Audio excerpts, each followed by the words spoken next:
दोस्तों 2019 में team India की जर्सी पर अपना नाम चमकाने वाला भारत का सबसे बड़ा एडटेक स्टार 2022 के आखिर तक बीसीसीआई के सामने गिड़गिड़ाने की हालत में पहुंच गया है। देखिए सर, हमारी जेबें खाली हो चुकी हैं, प्लीज हमें इस डील से निकलने दो। लेकिन बीसीसीआई नहीं माना और उसने साफ कह दिया कि 2023 सीजन तक बायजूस को कॉन्ट्रैक्ट निभाना ही पड़ेगा जब तक कोई नया स्पॉन्सर नहीं मिल जाता। बायजूस ऐसा कर नहीं पाया और एक साल बाद बीसीसीआई ने उसे 158.9 करोड़ की रकम वसूलने के लिए एनसीएलटी तक घसीट लिया। बस यही से पता चल गया था कि 22 मिलियन डॉलर की कीमत वाला बायजूस अब पूरी तरह से बिखरने लगा है। फिर कुछ ही महीनों के अंदर बायजूस के रविंद्रन को अपने हजारों कर्मचारियों की तनख्वाह देने के लिए करीब 100 करोड़ रुपए जुटाने पड़े, वो भी अपनी निजी प्रॉपर्टी को गिरवी रख के। फिर भी कंपनी की हालत खस्ता ही होती जा रही थी, बिकवाली के हालात हो गए थे और अब कदम कदम पर वो अपने ऊपर से कंट्रोल खोती जा रही थी। एक तो उनके ऊपर परेशानी पहले से थी, जब लोगों को ये लगता था कि उन्हें बायजूस के महंगे कोर्स गलत तरीके से बेचे गए थे और वे गुस्से में शिकायत कर रहे थे, बायजूस का कोर्स खरीदना मेरी जिंदगी की सबसे बड़ी गलती थी। और जब दोस्तों ये लगने लगा कि बायजूस के साथ कड़वा ऊपर से नीम चढ़ा तो नहीं होगा, तभी हजारों मील दूर अमेरिका में उस पर तूफान मंडराने वाला था। दरअसल वहाँ बायजूस को कर्जा देने वाली विदेशी लेंडर्स कंपनी के दिए गए अमेरिकी लोन में से गायब हुए 533 मिलियन डॉलर को ढूंढ रहे थे, क्योंकि बायजूस के ऊपर आरोप ये था कि इन्होंने पैसा कई कंपनियों में घुमाया था और ऐसा लग रहा था कि जैसे बायजूस का कोई बड़ा चक्कर हो। तो बस यही सब देख के लग रहा था कि अब इनका खेल खत्म। चलिए दोस्तों, अब कुछ साल पहले 2020 और 2021 में जब बायजूस खरीदारी की रफ्तार पकड़ा हुआ था, व्हाइट हेड जूनियर, आकाश, ग्रेट लर्निंग, उसने सब खरीदा और बस कुछ ही महीनों में 2 बिलियन डॉलर से ज्यादा यानी करीब 15,000 करोड़ उन्होंने उड़ा दिए। और अब जब कोविड के बाद लोगों ने उनके ऑनलाइन कोर्सेज खरीदने बंद कर दिए, तब कंपनी ने भी अपने बड़े बड़े कमाई के दावे करना भी बंद कर दिया। फिर जब फाइनेंशियल ईयर 21 के आंकड़े आखिरकार बाहर आ गए, तो दोस्तों ये पता चला कि वे नुकसान से भरे पड़े थे और अब सेबी उनसे देर से दाखिल किए गए दस्तावेजों और हिसाब किताब में उनके बदलावों को लेकर उनसे सवाल पूछने लगी। लेकिन कॉन्फिडेंस तो देखिए कि हिसाब किताब में दरारें दिखने के बावजूद भी बायजूस को शायद ये लगने लगा कि इसका इलाज और खरीदारी करना है। तो 2021 में उसने 1.2 अरब डॉलर का बहुत ही बड़ा कर्जा उठाया, निवेशकों से नहीं बल्कि दुनिया भर के कर्ज देने वाले एक बड़े समूह से।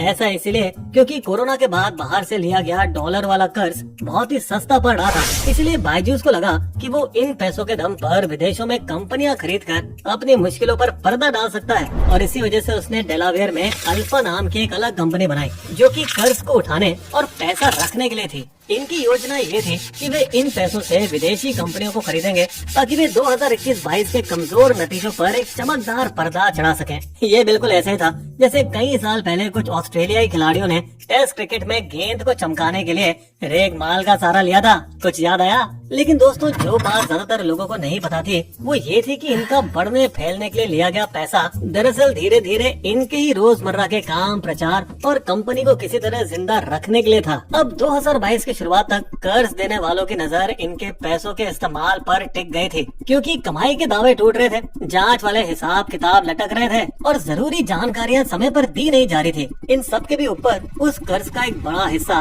करीब 533 मिलियन डॉलर चुपचाप उनकी अल्फा इकाई से कहीं बाहर चला गया था। पर दोस्तों, हुआ क्या था ये हम आपको बताते हैं। उन पैसों का सबसे पहला ठिकाना था कैमशाफ्ट कैपिटल, मायामी का एक छोटा और काफी संदिग्ध दिखने वाला धनकोष। हम संदिग्ध इसलिए कह रहे हैं क्योंकि खबरों के मुताबिक वो इससे पहले 10 मिलियन डॉलर से भी कम रकम संभालता था। ऐसे में 533 मिलियन डॉलर तो बस के बाहर की चीज थी।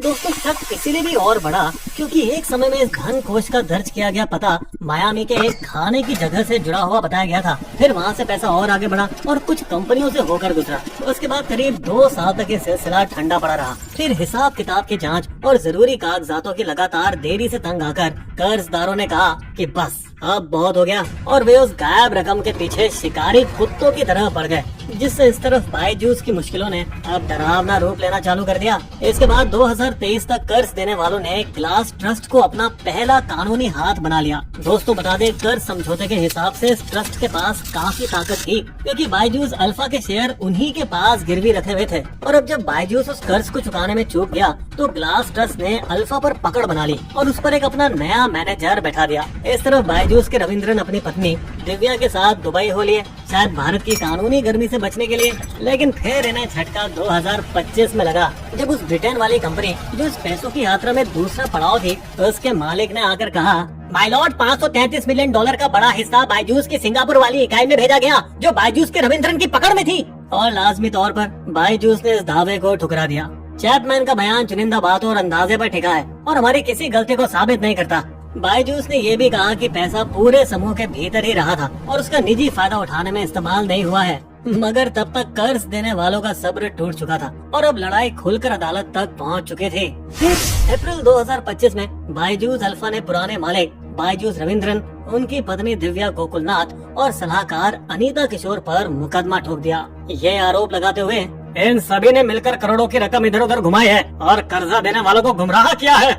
इससे अमेरिकी अदालत को लगा कि बायजूस बार बार कागज देने में आनाकानी कर रहा है, तारीखों को हल्के में ले रहा है और अधूरे जवाब दे रहा है। तो नवंबर 2025 में जज ने बायजूस को एक बड़ा झटका दे दिया और रविंद्रन के खिलाफ बीच मुकदमे में ही एक तरफा फैसला सुना दिया। रविंद्रन के अधूरे और अजीब जवाब साफ दिखाई देते हैं और इन्होंने जानबूझकर नियम तोड़े हैं। फिर यह आदेश दिया कि अल्फा के पैसों का पूरा हिसाब किताब दिया जाए और शुरुआत में कर्जदारों के नुकसान को करीब $1.7 अरब माना गया।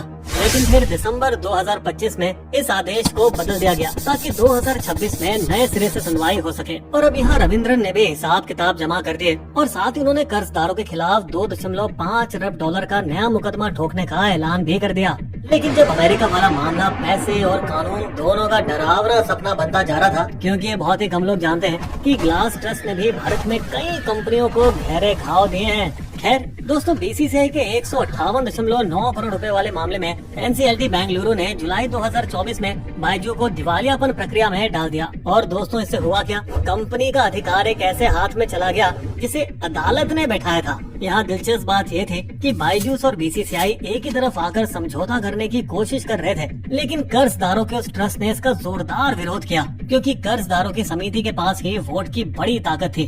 अब दोस्तों, बायजूस को सर्वोच्च न्यायालय से भी कोई खास राहत नहीं मिल रही थी, क्योंकि वहाँ भी कर्जदारों की बात को ज्यादा अहमियत दी जा रही थी। कोई भी समझौता दिवाला कानून के तहत कर्जदारों की समिति से ही मंजूर होना चाहिए। और अब तो बायजूस की हालत खस्ता होने वाली थी, क्योंकि ईडी ने उस पर 9,000 करोड़ रुपए के विदेशी लेन देन नियम तोड़ने का भी आरोप लगा दिया, ये कह के कि बड़ी रकम विदेश भेजी गई थी, कागज देर से जमा किए गए थे और इन्होंने सही तरीके से जरूरी प्रमाण भी नहीं दिए थे। हालांकि इस पर बायजू बेचारा अपनी सफाई देता रहा। ये सिर्फ कागजी कमियां थी, कोई बड़ा नियम नहीं टूटा है। जो भी है, इन सब के बीच उनके दफ्तर तो खाली हो ही रहे थे, वेंडर्स पैसों के लिए अदालत जा रहे थे और पुराने कर्मचारी तनख्वाह के दावे लगा रहे थे। ऑडिटर साथ छोड़ रहे थे, बड़े निवेशक हिस्सेदारी की कीमत शून्य आंक रहे थे और विदेश में कानूनी लड़ाई अलग ही चल रही थी। अब देखिए दोस्तों, अमेरिकी अदालत हेराफेरी वाले आरोपों पर बायजू पर कोई भी फैसला सुनाए, सच बात तो ये है, भारत में बायजूस भरोसे की परीक्षा में बुरी तरह से फेल हो चुका है। आपको क्या लगता है?